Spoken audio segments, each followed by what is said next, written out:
live. It's already live? Yeah. We need to tweet about this. Yeah, sure. You can share this. You share it on our WhatsApp? It's the same thing. I share it.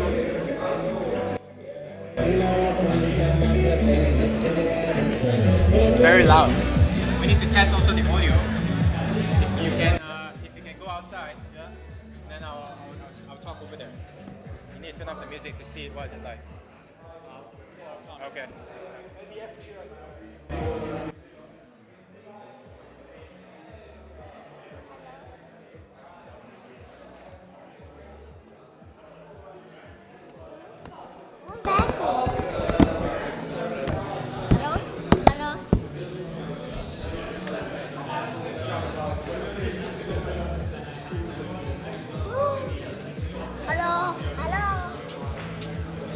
So what do you want to do?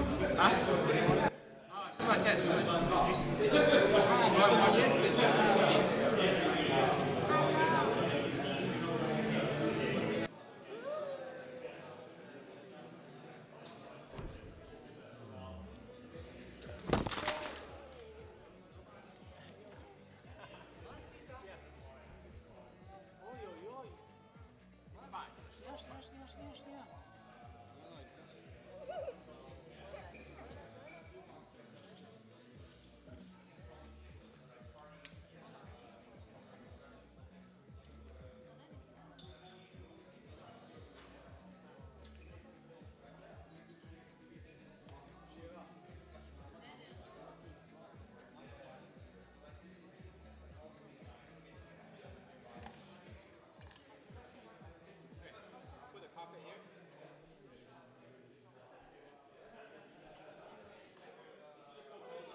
Spread this up so I can hide your cables. Yeah, just wait for a minute.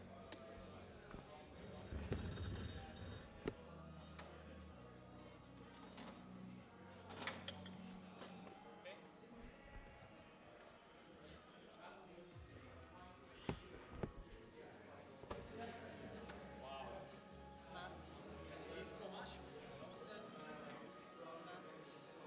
You see everyone now?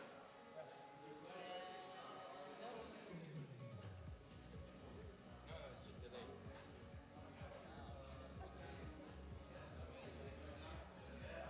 So arrange the chair in such that and then the microphone needs to be facing them.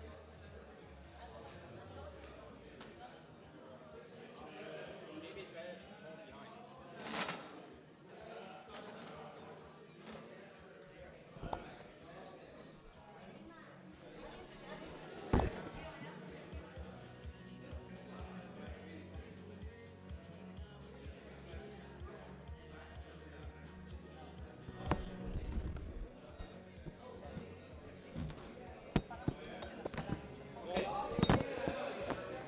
Yeah, go check. Check the sound quality.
One,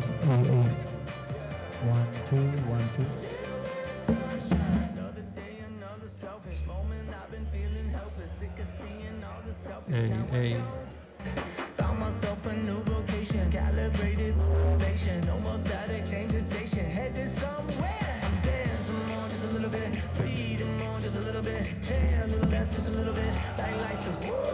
I'm making more, just a little bit, spin a little more to get rid of it, smile a little more, and I'm into it. Honestly, man, lately I've been running through the strange life, chasing all the green lights, slowing up the shape for a little bit of sunshine. Hit me with them good vibes, pictures on my phone lights, everything is so fine. A little bit of sunshine.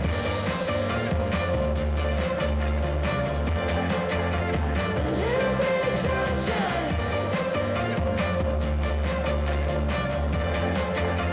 A little bit of sunshine. I don't really know any other way to say this. Can't slow down, trying to keep up with the changes. Punch that number in the name with a clock in. Now I feel like Michael with the cane when I walk in. Basically, life is the same thing, unless you don't want the same thing. Probably should've only got a feature, but I didn't. I've been saving up the money, cause it's better for the business. I've been running through the strange life, chasing all them green lights, throwing up the shade for a little bit of sunshine. Yeah.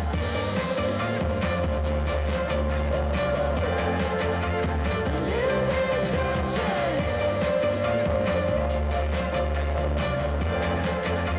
A little bit of sunshine.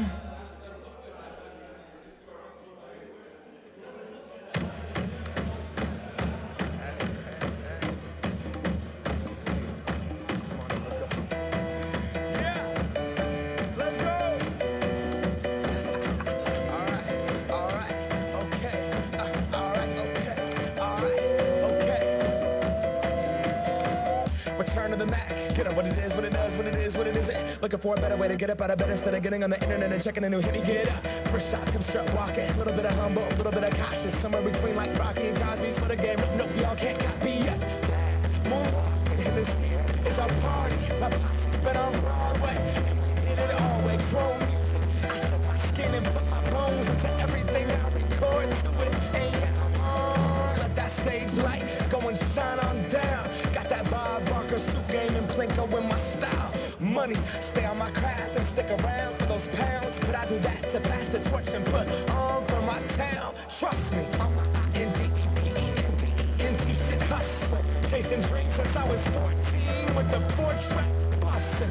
Halfway across that city with the back question. Labels out here, they can't tell me nothing. We give that to the people, spread it across the country. Labels out here, now they can't tell me nothing. We give it to the people, spread it across the country. Here we go back, this is the moment, tonight is the night. We'll fight till it's over, so we put our hands up like the ceiling can't hold us. Like the ceiling can't hold us. Here we go back, this is the moment, tonight is the night. We'll fight till it's over, so we put our hands up like the ceiling can't hold us. Like the ceiling can't hold us. Nah, can I get thank you? Yeah, I'm so damn grateful. I grew up really wanna go fronts, but that's what you get when Wu-Tang raised you. Y'all can't stop me. Go hard like I gotta eat it within my heartbeat. And I'm eating at the beat like it gave a little speed to a great white shark on shark. We raw. Time to go off, gone. Deuces goodbye. I got a world to see. And my girl, she wanna see Rome. Caesar make you a believer. Nah, I never ever did it for a throne. That validation comes from giving it back to the people. Now sing this song and it goes like, raise those hands. This is our party. We came here to live life like nobody was watching. I got my city right behind me. If I fall, they got me. Learn from that failure, gain humility, and then we keep marching. Here we go back, this is the moment, tonight is the night. We'll fight till it's over, so we put our hands up like the ceiling can't hold us. Like the ceiling can't hold us. Go back, this is the moment, tonight is the night. We'll fight till it's over, so we put our hands up like the ceiling can't hold us. Like the ceiling can't hold us.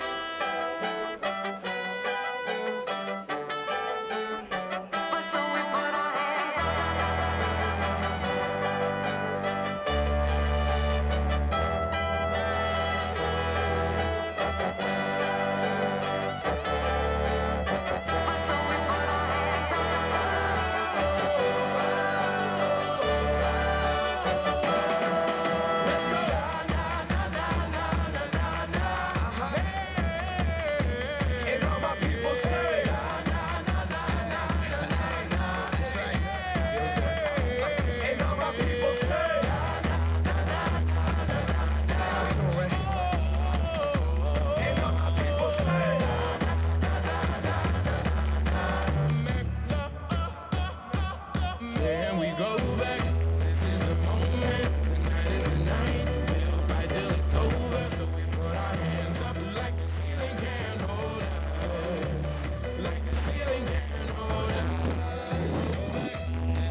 never left.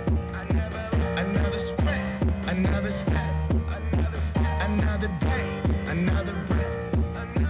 Been chasing dreams, but I never slept. I got a new attitude and a lease on life is a piece of mind. Seeking to find I can sleep when I die. Want a piece of the pie, got the keys to the ride and shit. I'm straight.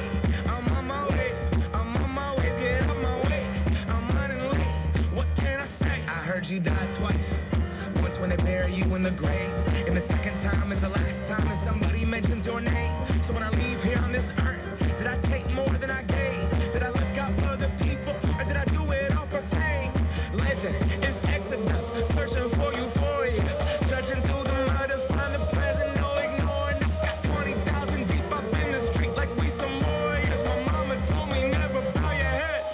I feel glorious, glorious. Got a chance to start again. I was born for this, born for this. It's who I am, not good of again.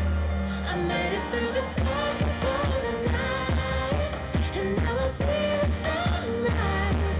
Now I feel glorious, glorious. I feel glorious, glorious. I'm feeling glorious. The crib looking victorious. You know that we've been going since we hopped up at DeLorean.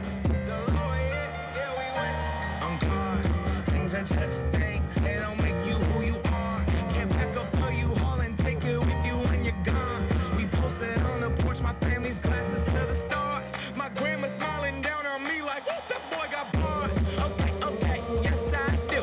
I said amen and hallelujah. Let me testify to another morning. A morning, won't let self get in my way. I got my breath, I got my faith, and I remember why I came. Feel glorious, glorious. Got a chance to start again.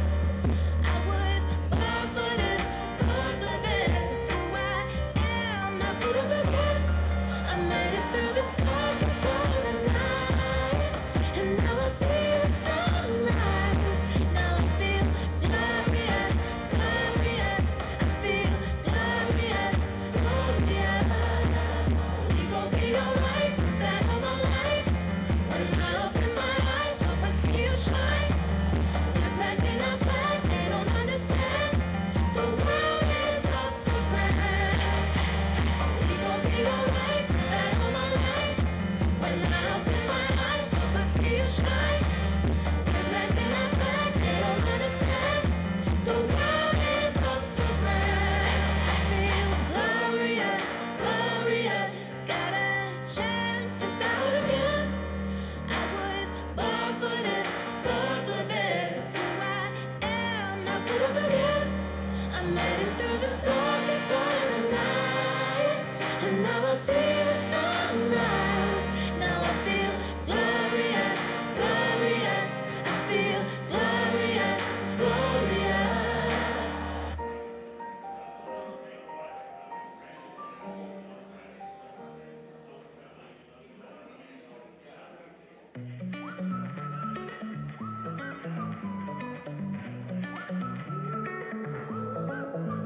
When I was a young boy living in the city, all I did was run. Staring at the lights, they looked so pretty. I said, son, you're gonna grow up, you're gonna get old. All that glitter don't turn to gold. But until then, just have your fun. Boy, run. Yeah, run. Run.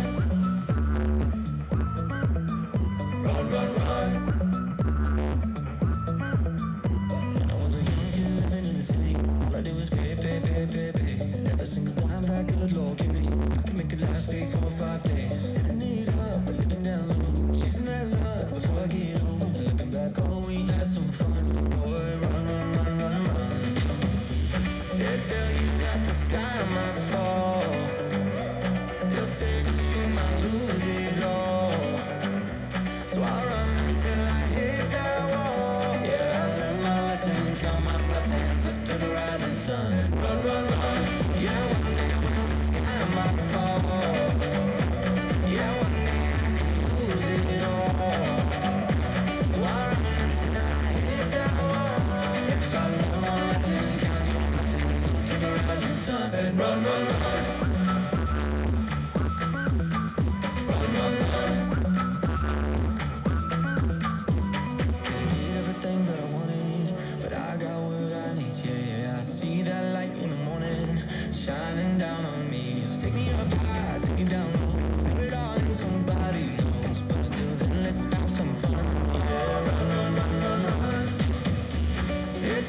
rising sun and run, run, run.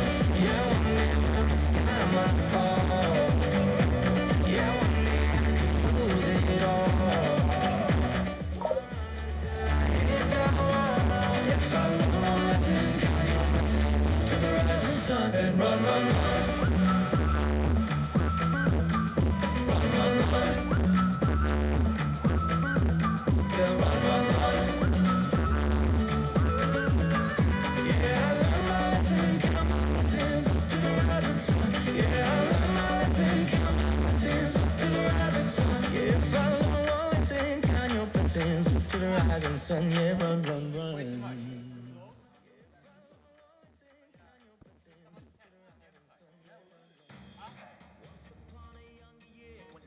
Shadows disappeared, the animals inside came out to play. Went face to face with all our fears, learned our lessons through the tears, made memories we knew would never fade. One day my father, he told me, son, don't let it slip away. He took me in his arms, I heard him say, when you get older, your wild heart will live for younger days. Think of me if ever you're afraid. He said one day you'll leave this world behind, so live a life you will remember. My father told me when I was just a child, these are the nights that never die. My father told me.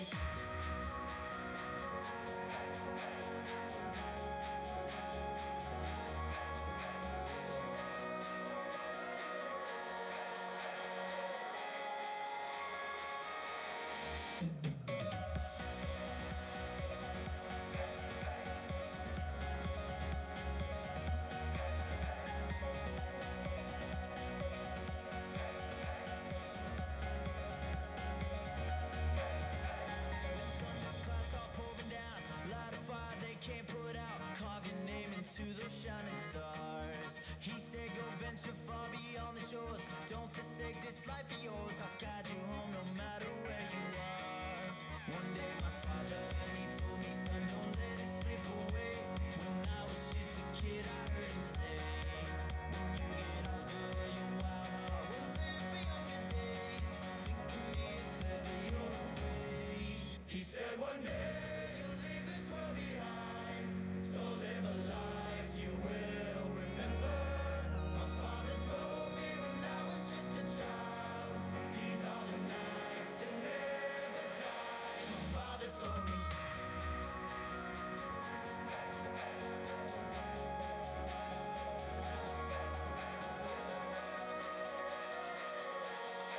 These are the nights that never die. My father told me.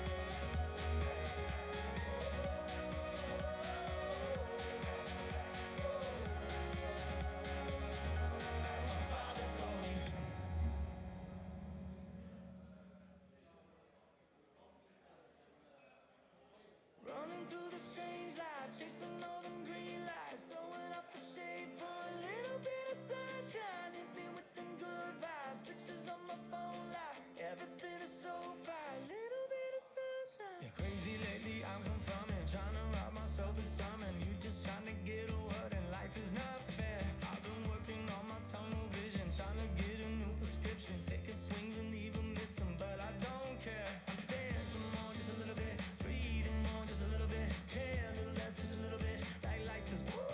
Now making more, just a little bit, spin a little more to get rid of it, smile a little more in a minute with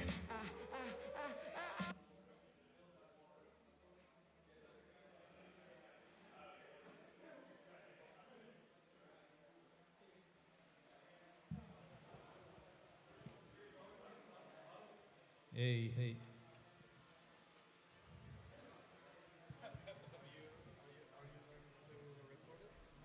It's live? No. Yes, it's live. It's on YouTube. Yeah, but you also record it? Let me ask me. Yeah, the guy, you can ask him. No, no worries. Okay, we're gonna start. Please grab your seat.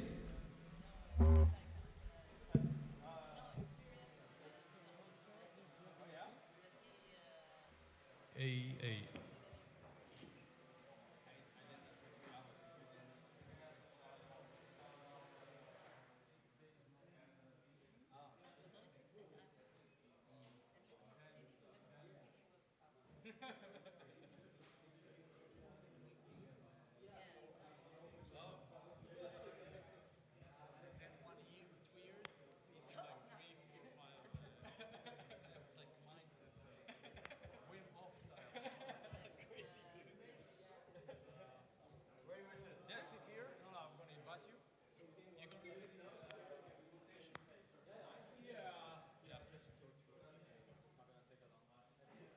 Okay. So this is also going live. Don't do stupid things. Don't kill us. It's on YouTube. Yeah. So Ming, we're also recording this. Yeah, it's on YouTube. Okay. Yeah, I think it's working. I believe. Yeah. Yeah. If you go. Yeah. I can send you the link. Maybe send him the link. Yeah, so we managed to do a live stream. You can see it's a lot of gear, so it's not an easy operation. That's why the reason we are using a microphone, just to record it. Yeah, just grab your seat. I'm gonna start. So a lot of familiar faces. Sorry, I'm gonna bore you with the same story all over again. But some people have been here like half a year ago and a lot have changed. So maybe this is going to be a little bit new for you. Welcome to WebLab event. Yeah, it's working. Sponsored by Nico, WebLab. Troop Labs is going to tell about what he's doing very soon. Also give a presentation. So a little bit about us, really 2 minutes. Then we're going to do a small presentation by one of the investors. Surprise. And then we're going to start a panel. I think 1 hour max, because otherwise you're gonna fall asleep, I guess. And after this 1 hour, we're gonna take a break, and 3 stars gonna pitch really quickly. So it's like a little more entertainment today. And yeah, enjoy the beer, the company. So let's start. Really quickly, what a WebLab basically, it's a community which connects companies like Polygon, Starknet, Scroll, and others, blockchain companies, with people like you. So today it's more like, let's say, the community agnostic meetup, but usually we do workshops, hackathon, hacker house. The whole idea is to spread the knowledge and the ideas of blockchain technology, supporting entrepreneurs, supporting builders. Some of the people founded startups inside WebLab. We have Nico here, who found a couple of his co-founders, so it's really working, I guess. Right, Nico?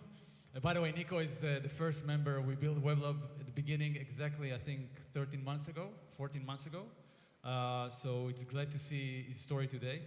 Yeah, a little bit like 6 cities, almost 2K members. We have done more than 70 events active in 6 cities. And exactly what I said, in real life event is usually what we do. Some of the companies we work with, and the idea is also to share knowledge, but also give some perks to the community. So we gave tickets to NFC and access to Hacker House and those kind of things. So it's also benefits for the community. It's not only events. That's what we're trying to do. We also kind of sponsor projects. Some of them you will see today. Yeah, so 1 minute about Troop Labs, because they are the sponsor for the beer. Maybe explain a couple of minutes about the beer and the concept. Cool. Thanks, Sharon. Hey, everyone. I'm Nico, probably the first member of WebLab, I guess, 13 months ago. And yeah, well, my journey, you'll hear about it maybe later. I'll be pitching what we're doing right now, what we're focusing on Troop Labs. But a friend of mine, he's from Germany, from Bavaria, and he decided to start his beer company called Fall Beer. And that's the beer that most of you are drinking right now. I especially like this one, the Radler, for this weather. It's like very soft on alcohol and like very refreshing. And well, the idea is, so he has like very traditional recipes, and we're mixing it with like Web3 tech, which is my background. So we're developing something we call proof of beer, which is like every bottle we have like a sort of NFT inside that will give you perks later on, or like you might be able to create your own sort of batch of beers for your birthday party, for example, and then have access to a shared photo album or stuff like that. Or maybe like some other beer competitor wants to identifies you as a customer of the other one and might want to give you some free beer or something like that. Like the possibilities are like quite large, so we're experimenting with it. So yeah, I hope you enjoy the beer, and you'll hear about Troop Labs later. Thanks. Thank you, Nico.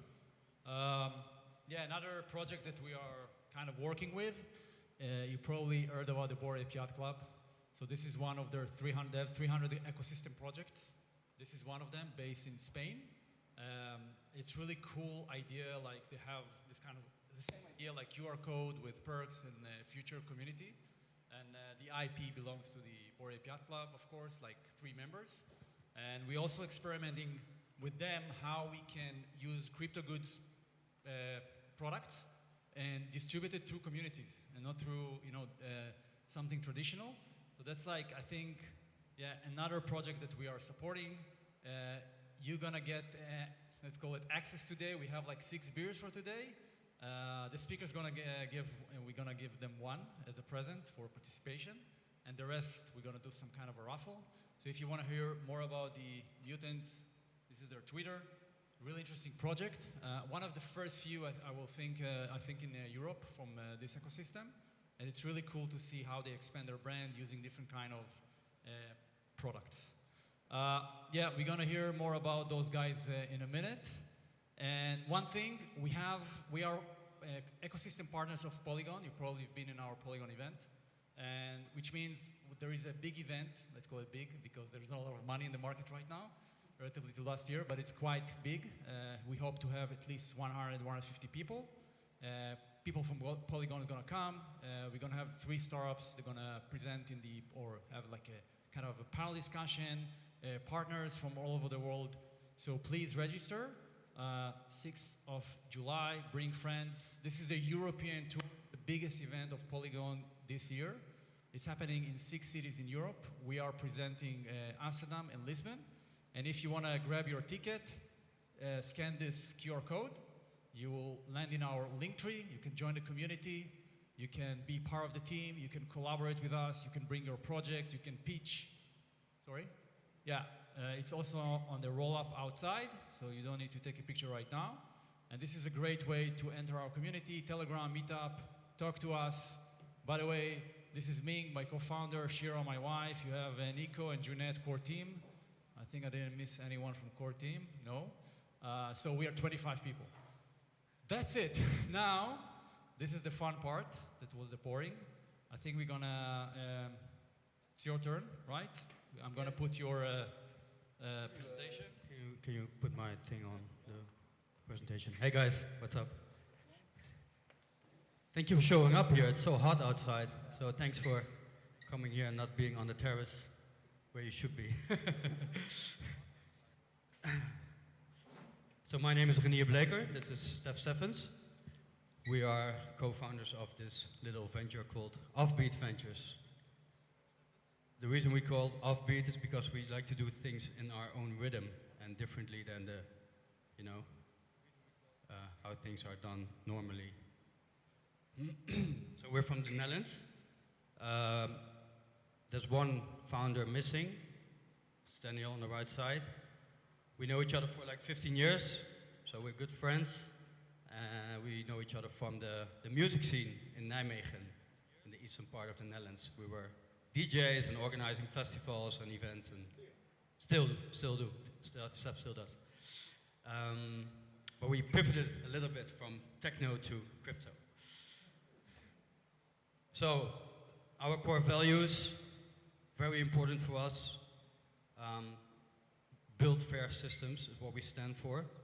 I mean, sometimes it's a bit difficult in these crypto markets to actually stay true to your values, but these are the ones that we really strongly feel that we are as persons and also as a company. We started in 2019. Well, this is just some numbers. We allocated about 10 million. So we are a syndicate, which means that we have a bigger community of investors, and we raise capital per deal. So every time that deal occurs, we raise capital from all these investors within our network. So we don't work with the larger LPs, mainly because we just want to give opportunity to everybody who has interest in investing in Web3, not just the rich white people. Sorry. Sorry, not sorry. Yeah, so our focus, pre-seed to Series A, we do equity token and convertible notes, and we're vertical agnostic, which means basically that we just look not just at DeFi or gaming or whatever, we just look at the project, the founder, the product, etc., etc. Proof of beer is not something we invested in so far, but maybe we can talk. This is some of our portfolio partners throughout the years. Yeah, so I think this is very important to us as well. We like to build deep relationships. That's really important. So we're all humans here. So we try to focus on building relationship with humans and try to help them wherever possible. We have a long-term view, so we're not particularly hype-driven investors. So we call ourselves more fundamental investors. And especially we capitalize on our network. Our network is large, it's huge, we have a lot of experience there. So we like to support projects wherever we can. Some of our value adds, basically the things that we concrete help projects with. And some of our community partners. Yeah? If you want to talk to us, if you want to schedule a call, talk about whatever, the weather, beer, Web3, music, please schedule a call with Stef and I. That's it for me, Sharon. Thank you. Okay, so, yeah, sure. Yes, sir.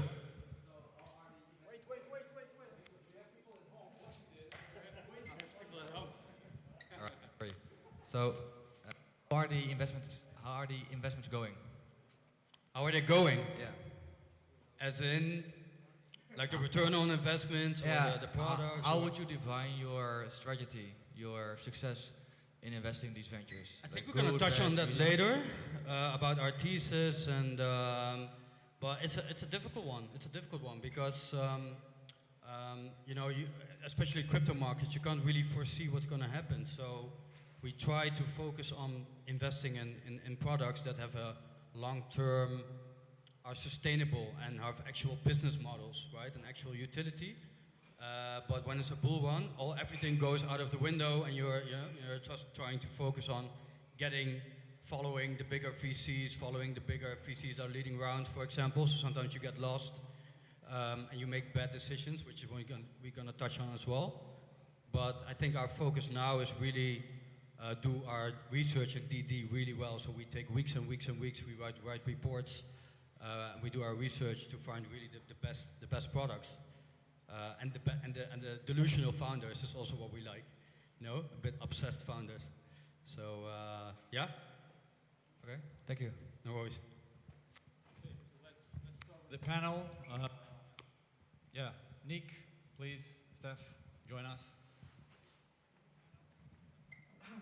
We will start with Nick, of course, because you heard about Bit, and now a little bit about you guys and how do you work a little bit and what do you do, like the same story if you can share. In the meantime, I will upload like this. I'll try deck. to make it a little shorter. Yeah, sure. So I'm Nick, nvdh.eth. I'm venture analyst for HODL Ventures, which is part of the HODL group.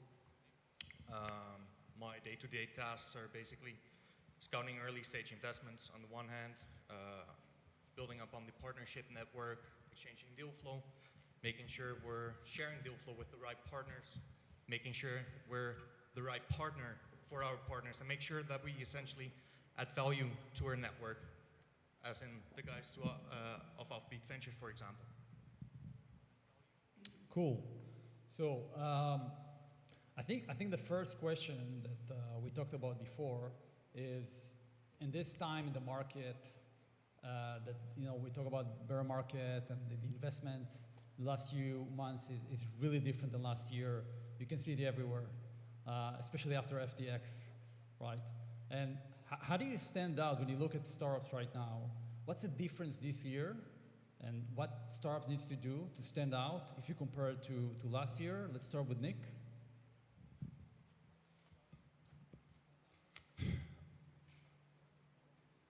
I think like that's a $1 million question, right? I think like the biggest difference was right now it's harder to get funded. Obviously, there's less dry powder left. So if anything, getting funded right now is quite exceptional to begin with. You might have the best idea, you might have the best project, but like if there's no one to actually like give you some funds, it's kind of hard to begin with, right?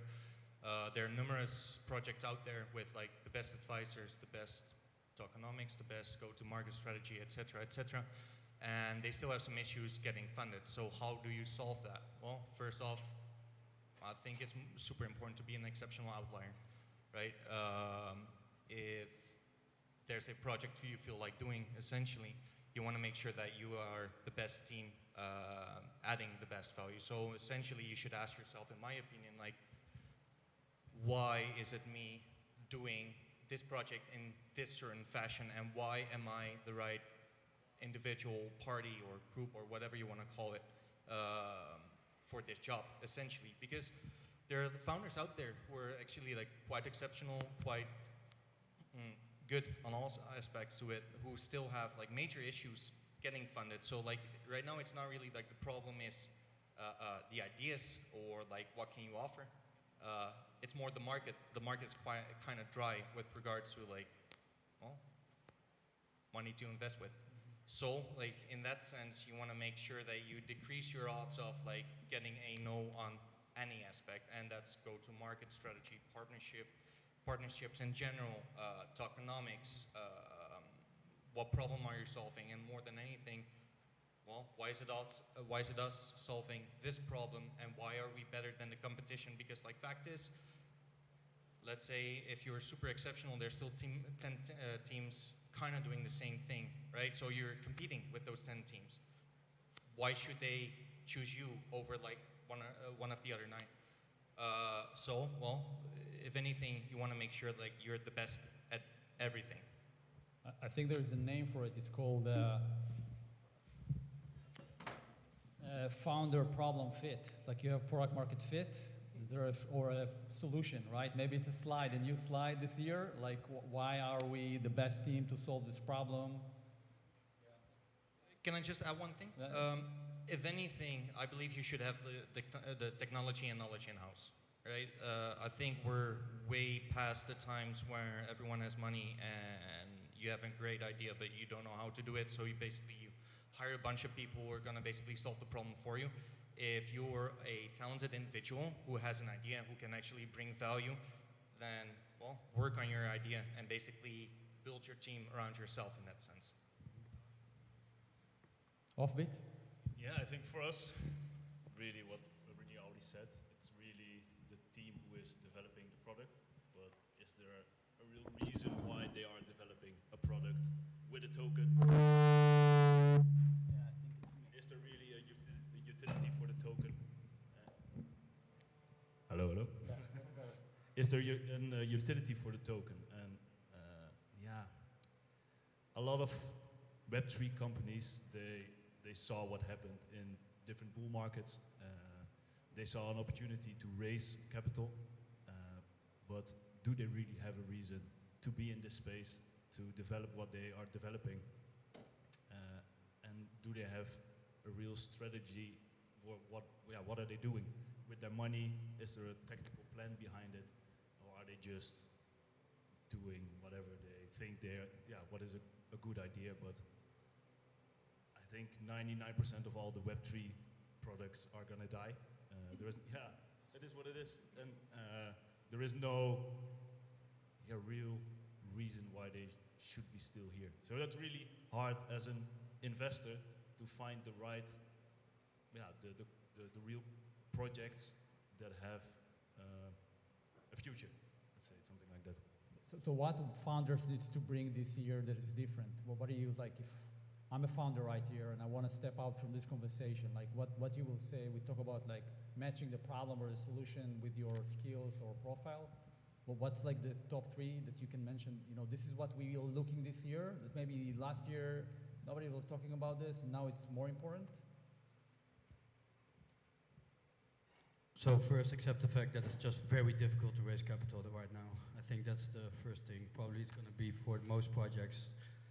It's not going to happen. So I would say be very scrappy.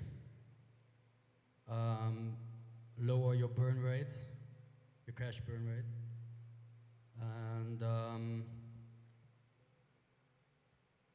yeah, be creative.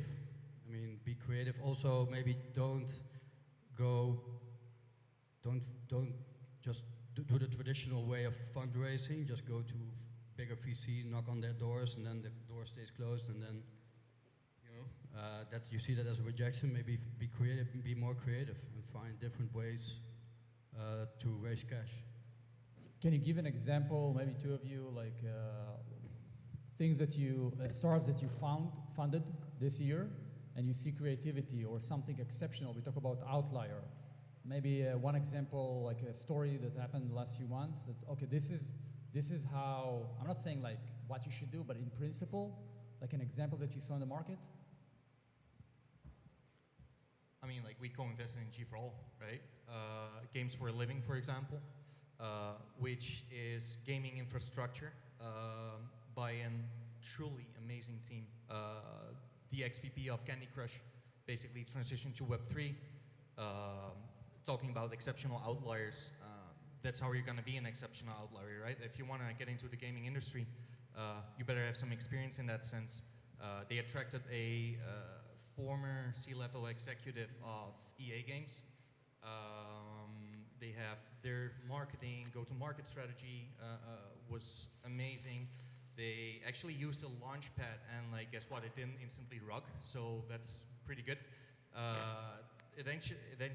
It actually went 5x within the bear market, so it's still doable, right? But like, you need to be sure that like, you need to be basically like picture perfect on all assets.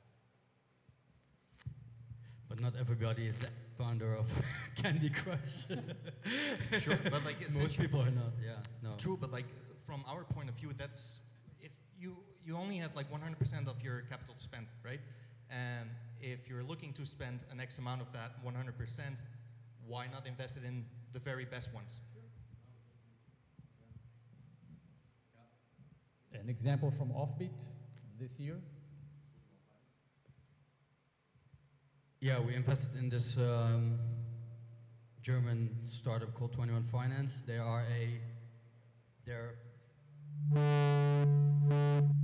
is it me or you? I think it's me, it's too strong. So they're gonna change how capital markets trading, like how to say it.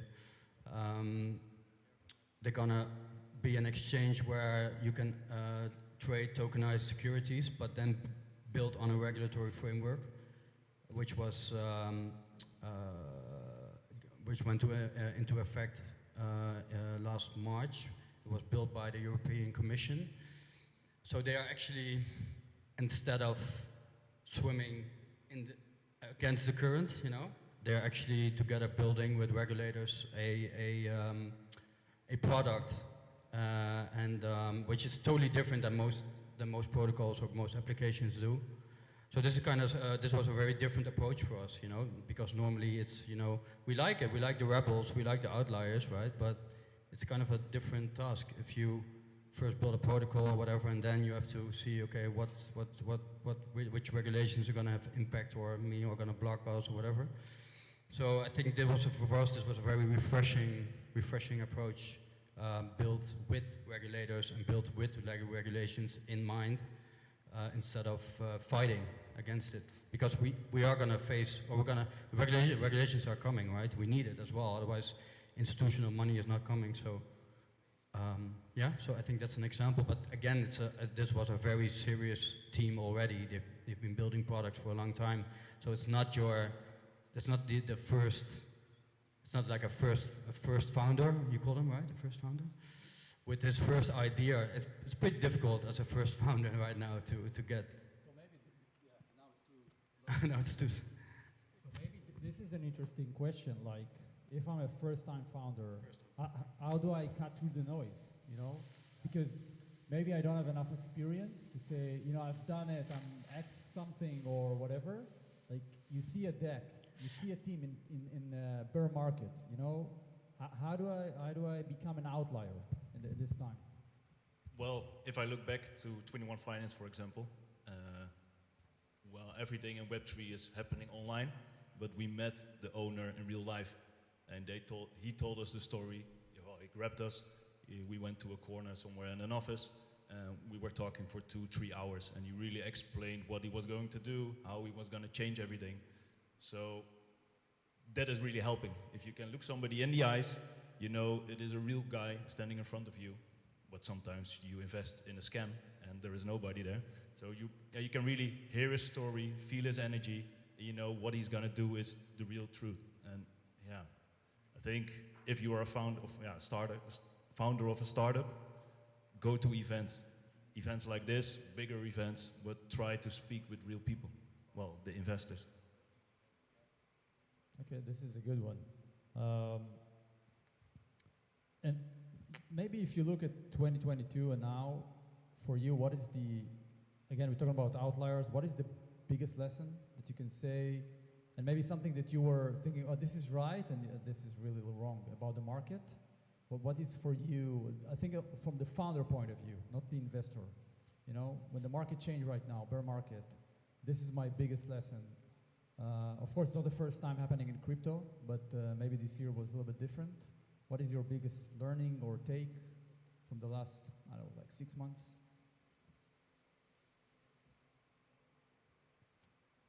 Well, yeah, for me, as an early investor, and I can say it, well, I can say it to myself 10,000 times, when the bull market is there, I'm not saying that you have to sell all your tokens, but then you invest in a startup, try to do it the right way, but bring back some liquidity to yourself, and also save it somewhere where you can invest in the bear market, because we are seeing, well, we're seeing a lot of really good startups, and we are talking with a lot of retail investors, but nobody's having capital anymore.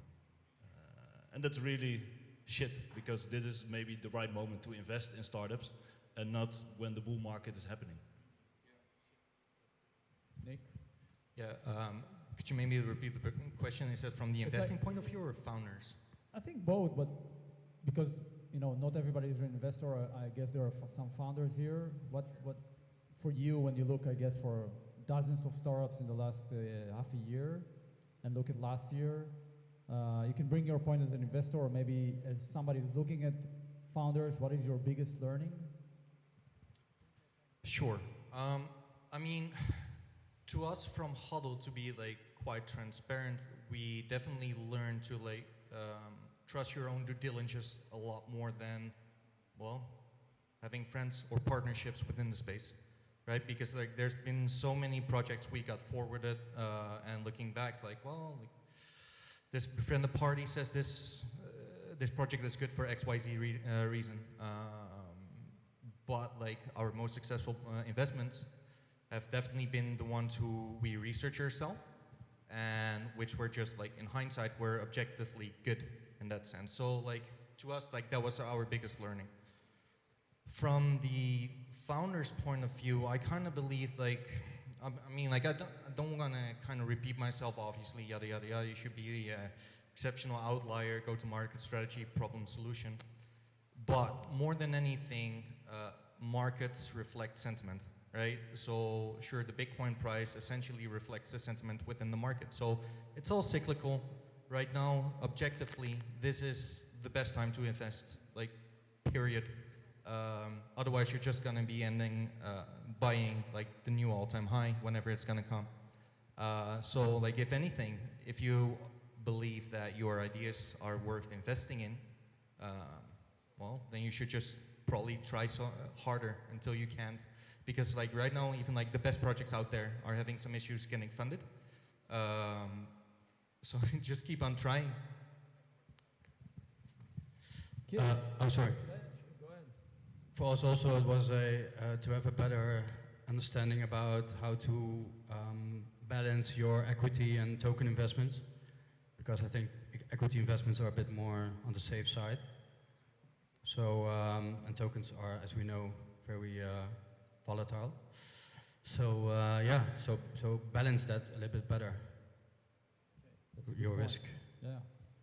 Let's move to another interesting topic, maybe a little bit about yourself and the investment thesis, and what is it for you? Maybe everyone means something else, but how do you see like your idea framework investing in startups, and if anything changes here based on you know, last year?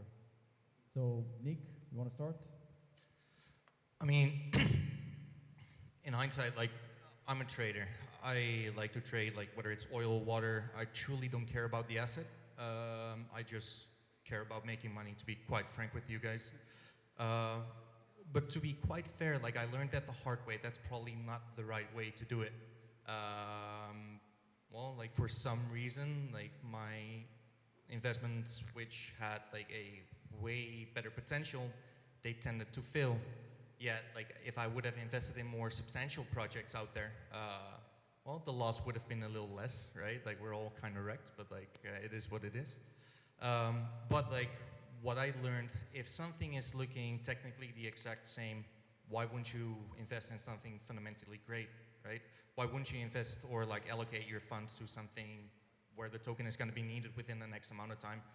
You might not have like the timing part right, but like, if you do your fundamental analysis right and you're a blockchain believer, which I mean, like, we all are, and probably you guys too, you might as well position yourself in fundamentally amazing projects, because like sometimes TA gets you like faked out like 2 times before it takes off, right? And you're just gonna end up like beating yourself in the head.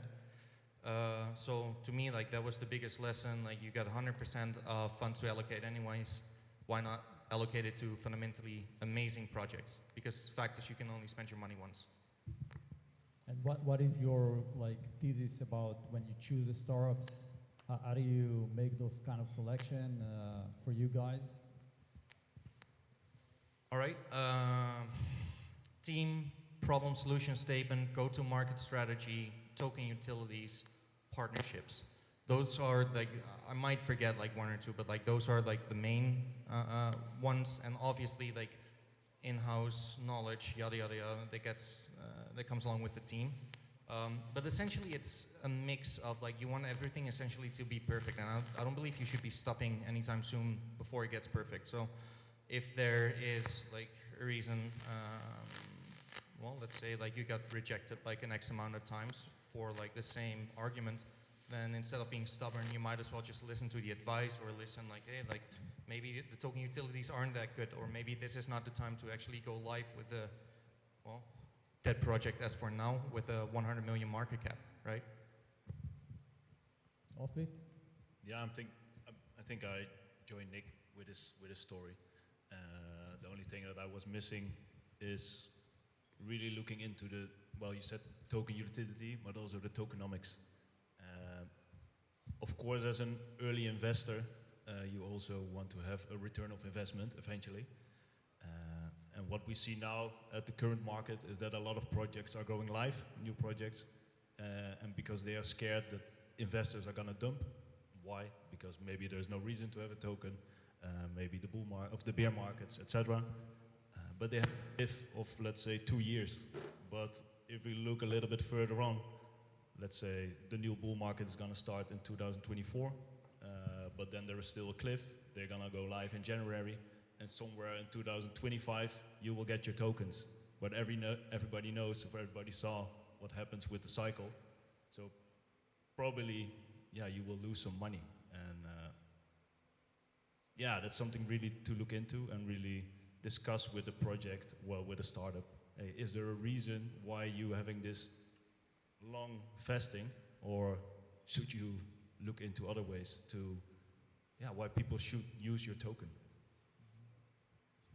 and hold it? Yeah, maybe you can add also what's the difference as a syndicate, right?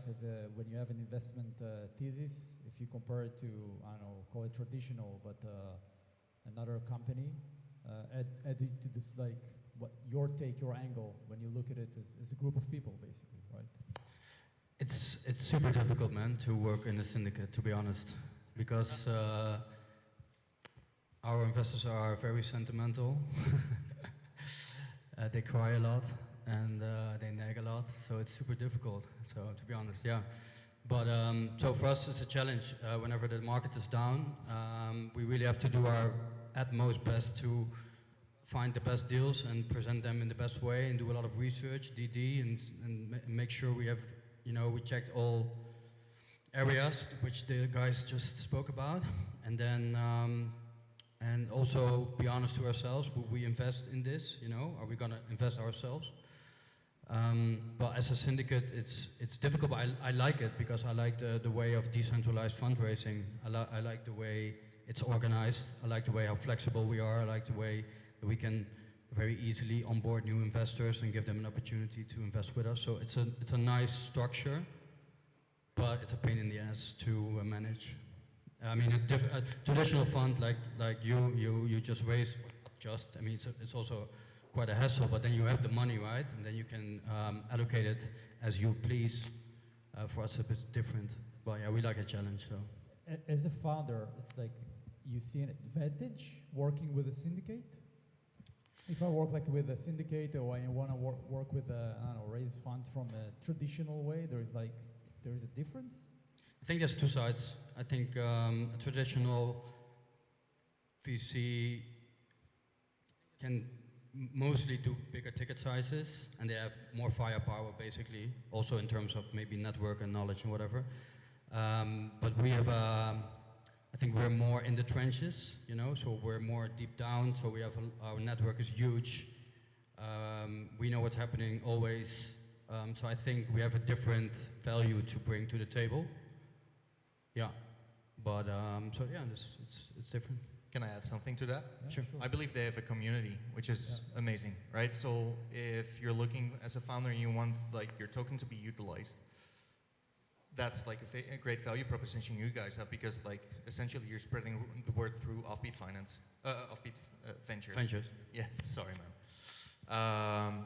And especially as he said, like to us, like we have more of a pain right now. We're raising funds ourselves, but like once everything's said and done, we can just allocate as we please to. So it's very different, like the process of this is like per project, right? Yeah, it's per deal raise. Yeah, yeah. But you also, I guess, have your own network that you utilize, right? Usually like VCs or funds, it's not only money. For sure. Yeah, for sure. I mean, like, speaking for ourselves, we spent quite some time actually building up on the network. Like in about like 1.5 years ago, like we were high on bull market euphoria ourselves. There were some investments made which were, well, in hindsight, questionable at the very least. So essentially we decided for ourselves, like, what are we doing here? Are we just gonna invest in like amazing tokenomics, which will give us a 3x at TGE, but like obviously that's not very sustainable. So essentially that's when we decided for ourselves, like, well, like, okay, like we're gonna help build the Web3 movement, and actually, like, I wouldn't say decide, but like contribute to like the new wave of projects getting funded. So in that sense, we like build it upon like a networks. So as I mentioned before, it was more like an in-house deal flow kind of thing, where, well, we did business with this one party. They were good to us. They're giving us this lead. Well, let's be a good partner and invest in this lead. To us now, we're sharing deal flow with like the very best names within the space. I mean, like obviously Offbeat Ventures is a partner we like to work with a lot, but like also Polygon Labs or Polygon Ventures, GSR, Mexi, Gate Labs, Chainlink Labs, like some of the more dominant names within the space. Nice.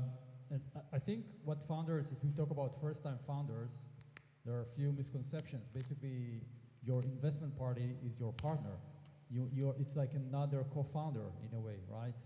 So choosing it's really important. Sometimes, I got a money. Okay, what does it mean? Like, it could be stupid money, right? So it's really important, like, who do you marry with the right partner? Because just money sometimes doesn't help, because now you go to market, you need to hire, right? Can be very harmful also. Yeah, very harmful, yeah, definitely. And I think people think about the money, but when you got the money, I think you got the bigger problem. Like I know one of our core team in Spain, very hard time to hire, right? It's like this is because it's very niche, blockchain, you need AI and blockchain, very cool, but then like how do you find people? And I think VCs or syndicates, also their role is, okay, you got the money, but now it's like the real problem. You want to scale, you want to grow, you want to hire, you want to go to market. It's more complicated, I will say, than Web 2. You know, I'm looking for C# or I don't know, .NET or whatever it is. Cool. Okay, look for somebody working on a StarkNet and AI, good luck, right? Is it something that you guys also are involved, like the next step after the kind of, okay, you got the money, what's now? Start, Nick. It really depends on your needs, right? I mean, like, for example, we reached out to you guys this week for someone who's experienced in Web3 marketing. Same with you guys, and that's essentially where the network comes into place. Like fact is, right now, as the Bitcoin, I mean, like Bitcoin is a little better, but all coins are still pretty shitty. With price gains, interest within the market rises as well. The more like money there's to be made, the more like interest there gets to the market, the more people are gonna apply for a job, specialize in the field, etc., etc. So this is just my humble opinion, like, but I truly believe, like, well, money kind of fixes these things, and having more money within the market is gonna fix these things as well, because like from the moment there's more job offers for you within crypto than outside of crypto. Well, let's say if you're a designer, for example, right? I think like design is perfect crypto related, because like it's easy to get jobs, it's easy to get paid, etc., etc. But if no one has the money to actually pay you, like you're gonna have a hard time in that sense, right? So I kind of believe like this is just like one of the drawdowns of like a bear market or sideways price action. So the question was about like extra services or helping out. It's like, okay, I got your money, what's next? How do you see the relationship builds other than just money? Also as a syndicate, it's very interesting, I think, to learn like, what does it mean? Well, it's always a difficult question because we don't really have like business models or services that we sell, right? So it's not like that we actually provide services. So it's always finding a balance between how much time and energy and resources can you allocate towards this specific project, because we invest in like 12 projects per year or so. So, but we always try to help where we can. So I think business development is something we're really good at. I think whenever we invest in a project, we will share our merits, you know, our investment merits, and the deal and whatever, and all the research we do, we share it with our partners like Nick, for example. We have about 20 other really well-established partnerships with other VCs and investment groups. So that's something you just get for free, right? We will just offer it to our networks. And then whenever you have any needs for like people or for specific services or whatever, we have so many, you know, I mean, Web3 is all about network community. So we are fully indulged in like this, in this network of people and VCs and developers and studios and whatever. So I think that's our main value. Personally, I would like to be more involved. So I sometimes hop on board as a consultant and help them with like their messaging, like how are they doing the pitch decks, you know, how are they communicating, who's their target audience, yada, yada, yada, these things. But that's more from a personal approach. Okay, next one. I hope it's gonna be fun. Token versus equity. You know, it's like how do you see it? What's your pros and cons, and maybe you change your mind this year? I think, well, for us as a syndicate, we prefer the token. Of course, we can see when an equity is also a good deal or maybe a better deal. But since we are investing with a group, sometimes with 50 to 100 people. There is no way of splitting up equity and sending it over to everybody. So for us, as a syndicate or a community, yeah, we prefer the token. But it's not always the best option for the company. So. It could be that somebody like equity is say, it's not the best deal for us. It's like something that you filter. What do you mean exactly? Like if a company comes, like a startup, and say, no, we prefer equity, it's something that you would say, no, it's not the best way for us to grow with you? That's what we do. Yeah. Sometimes we do equity, like we said also in the presentation, but then we really do it with the founders and a really small group who, the people are really understanding what is investing in equity. It's not that you can sell the equity directly on the open market. Yeah. So it's a small group. We call it the family, our closest investors. So then we do it, but it's mainly tokens. But what do you see as like cons to take tokens like as an investment, like for you guys? You say, yeah, it's good because of our structure, but also there, like there is those things. Sometimes it's dangerous. So we look at those, aspects. I think it's a lack of utility. I think a lot. The token often, especially. This came from the 2017, 2019 era where everybody was just releasing tokens and people were just buying tokens. Then realizing that without a utility, they'll crash. So finding a utility for the token is really difficult. I mean, you need to have like value coming in and value coming out, right? There needs to be actual economical incentives and usage and whatever. And just creating tokens and spreading it over as yield is not like a sustainable economic model as we've all seen.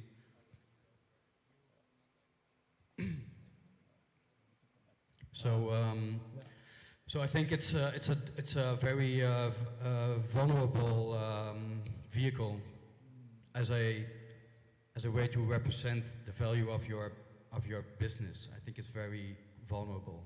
So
pros and cons, I would say it really depends on whatever you want to invest in.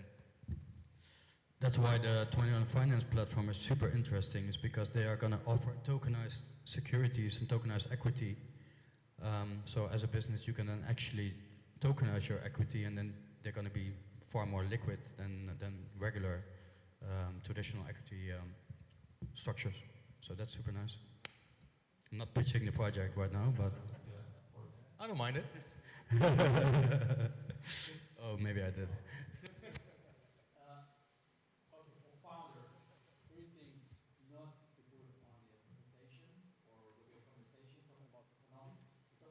Utility, but what are the things like don't go there.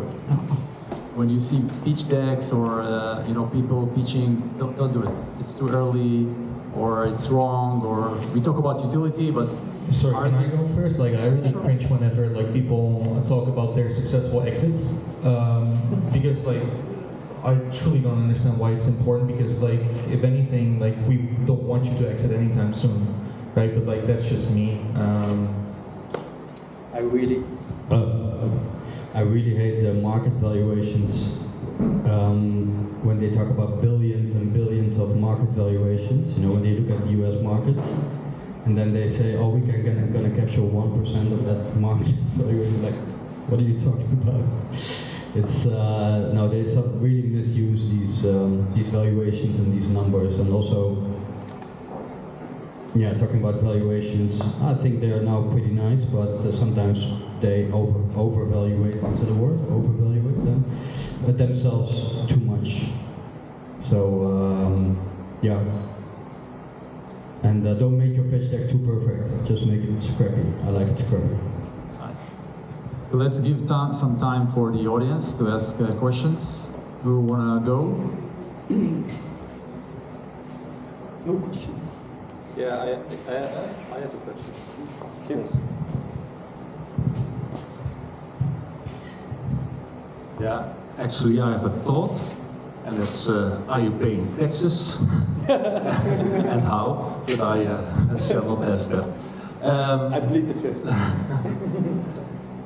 Why should you not use a venture capitalist?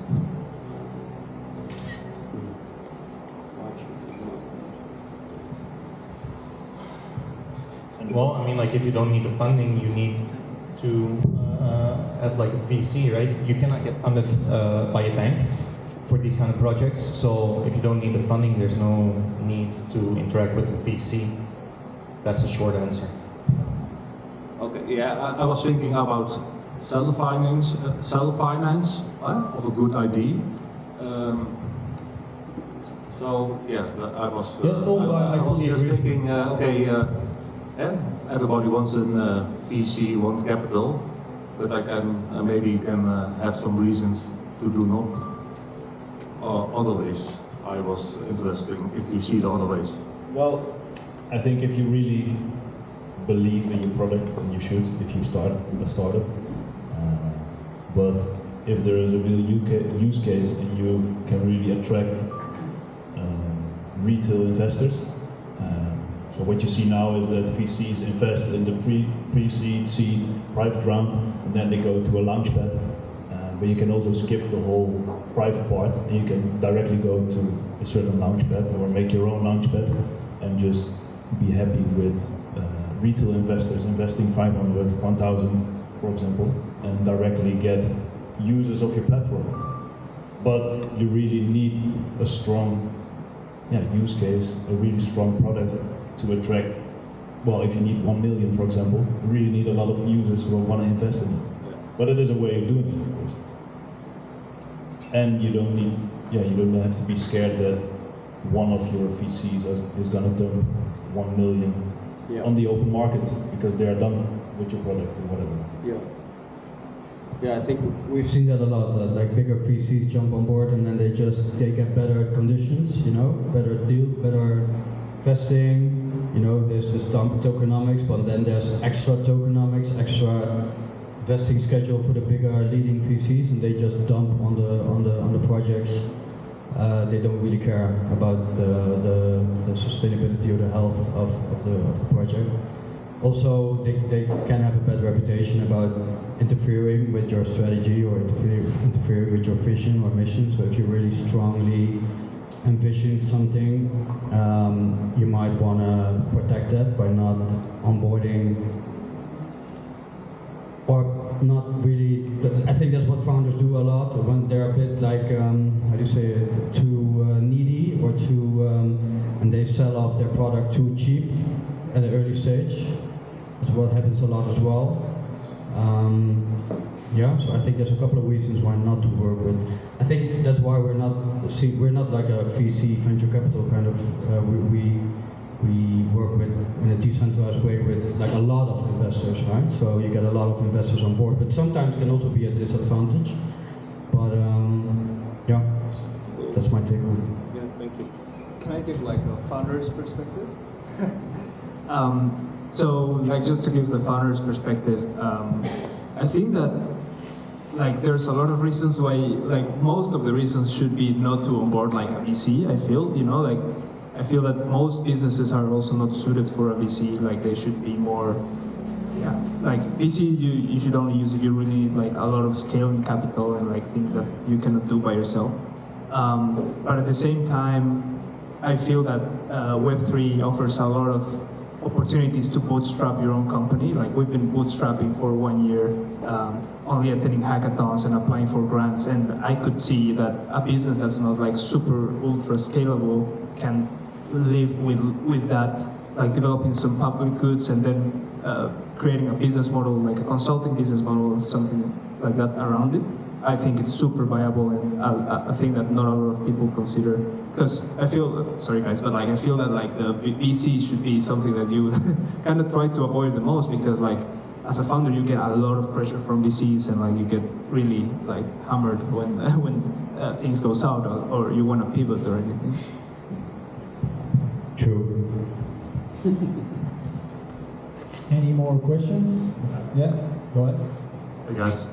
How do you assess the technical feasibility of projects? Like can you walk us through the workflow of like, if some project comes on that's very technically focused, right? Focused on some sort of emerging or cutting edge technology, like walk us through the process and how you would go about assessing the feasibility and validity of that. So I'm a bit technical, but I'm not like super technical, so I understand high level, you know, what blockchains are about and what their existence could be in the landscape of existing products and protocols and whatnot. But to really evaluate like white papers, you need like really smart guys and not such a smart guy. So we have a research team, and these guys really look at the tech and look at the math, you know, and look at the data. And with one guy who's really, his expertise is like just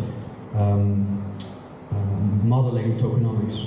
So he just models tokenomics and then runs it through all these machinations. Is that machinations? Yeah. And then he makes a judgment call. Like, is this going to be is this a good tech stack? Right? Is this going to be a feasible product, etc. But it's very difficult, especially when it's just a white paper and not code, you know. Then we have a partner, which we showed on the screen, which is called Kudelski Partners, and we ask them always to, not always, but when the ticket sizes are big enough, we ask them to do security audits and to audit the code. Sometimes we ask them to join the project in an early stage, so that they can advise them along the way, building out the code base. So these things, but it's all, you know, it's difficult. Thank you. Hey, Sid, your thoughts? I mean, to be quite frank, it's kind of the same answer. Like, I got my expertise, but like to give some like backstory, I'm more of a trader. I know my fundamentals on crypto, but like I'm definitely not the most technical guy within our research team. So like that's one of the advantages I had. Yeah. There we go. That's one of. Oops.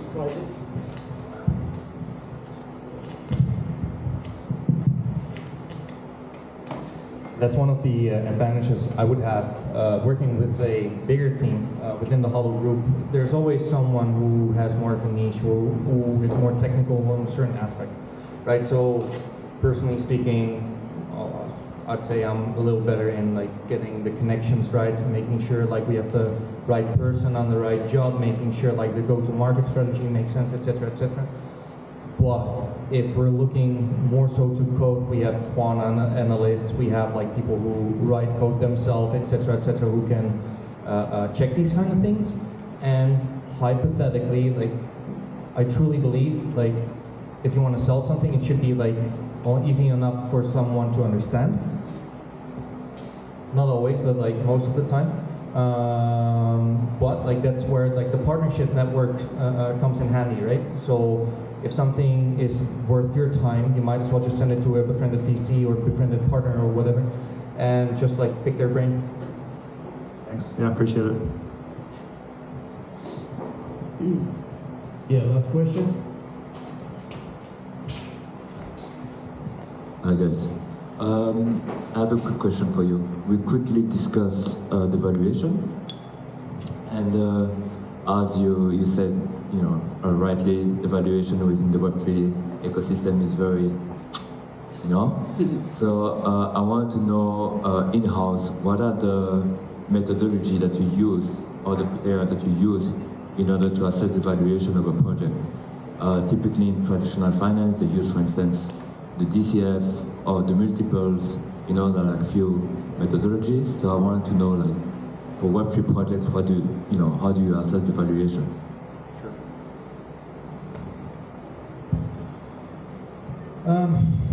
I mean, like that's, I wouldn't say that's a tough one, but it really depends on what kind of project you're looking at, right? So I would say, if anything, what's the end goal here? Do we believe like we are looking at a project which could go to a, like, let's say, 1 bill valuation within bull market times? And if anything, we should be able to do a 20x, something like that. Just like, it's more of a sentiment kind of thing as well. I mean, like right now, valuations are vastly lower, although they shouldn't be, right? Because like essentially they should be like lower at like the peak and like a little higher right now. They're probably a little undervaluated. But if anything, that should be, compared to your peers, it should make sense. So I don't think you should be like doing like anything over like 2x compared to like the other ones. So let's say DeFi right now, I believe it should be, if you're going live, you should be aiming to go live at like 10 to 20 mil, something like that. There's no reason for you to basically go live at a 50 mil market cap, unless like you're offering something where you need the scalability down the line, etc., etc. So it's more niche dependent. Does that answer the question or not really? Yeah, okay. It does. So you take more like the approach of a multiple. So you look at the peers, what they're doing in the industry, and then you... I mean, like essentially, like we're just in the business of making money, right? We need to contribute to the overall development of the space, but like, well, my salary isn't going to pay itself. So, I mean, I would love to, but like, that's just the truth, right? So essentially, we're just looking like, what's the end goal here? Like, whether it's bull market times, whether it's like mediocre times, whether it's anything, what makes sense compared to the rest? And that's where you are like, okay, well, we believe in blockchain in the long term. Do we think like blockchain is gonna, well, like, is blockchain the end goal here, right? Are the states gonna default down the line, for example? Yes, we believe so, hence we want to be within this industry.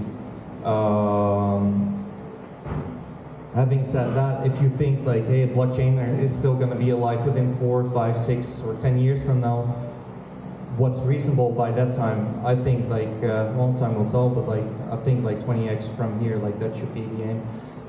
So I believe that's something you should be offering to any VC out there. Like, you want room for growth. So for example, if you're going to go live at 100 mil market cap right now, what are you going to offer to your investors, right? Do you truly believe like you're going to end up like going to like a 10 bill project? How feasible is that? How realistic is that? And well, that's just my 2 cents on it. Okay, very clear. Thank you. So we did a pre-seed not too long ago for 41 million valuation. I think the Series A is going to be 200 or 250, which is quite big. And we did another one which was under $1 million pre-seed. So it's kind of a difference, 41 times, or maybe even more. So yeah, what's the difference between these projects? That's a good question. I think potential. It's a bit of a vague answer about scalability. what's the market size, what is the market, what does the market look like? Yeah, if it's a debt, probably stay under 10 million, if it's like a very scalable layer 1 infrastructure kind of solution, well then it's different.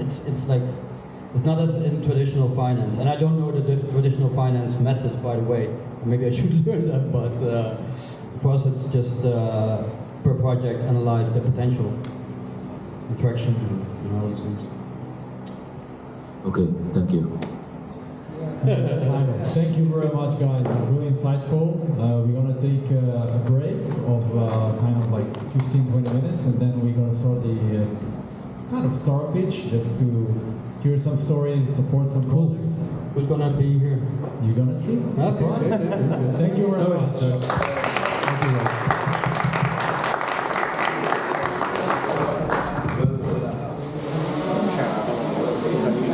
I don't know what happened today.